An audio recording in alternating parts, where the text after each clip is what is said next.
When you hit ninth grade in one West Michigan town, you'll have to switch districts. As Albion runs out of cash, the school says it's out of options and will shut down its high school this fall. 24-hour News 8's Danny Carlson is in Albion asking school leaders what this means for students and how it's going to impact the community. Danny? Well, Sue, for students, what it will likely mean is for the about 150 students in 9th through 12th grade here in Albion, they'll actually be bused to Marshall next year for high school. That is, if Marshall goes along with this plan. And as far as the community, it would be an understatement to say not everybody here is happy. It hurts the community. It hurts all the people in it. John King worked in Albion schools for nearly 30 years and has lived in the community for just as long.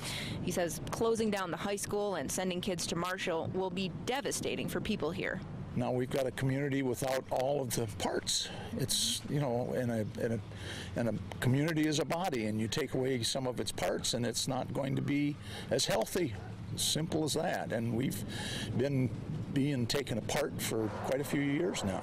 But School Board President Al Phelan says he and 4 other board members agree this is the best decision to make in a bad time. 900 kids who live in Albion's district go someplace else. Only about 700 go to school here. Phelan says without closing the high school, the district would face $1 million deficit next year and then 2 the year after.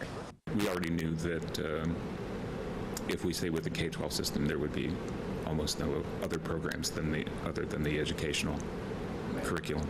And as far as the head of the district, she had time to ask us to go across the street, but wouldn't address last night's decision. I'll let you know.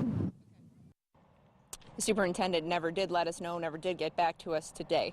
Now, the board president, he did admit that no matter how you look at it, some teachers here will be losing their jobs. He said, assuming Marshall goes along with the plan, the hope is that some teachers will be hired to help deal with more students that will then be at Marshall High School. Now, Albion did this to prevent having a deficit in the district.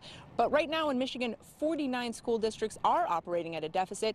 You can check those out right now on our website, woodtv.com. Live in Albion, Danny Carlson, 24-hour News 8.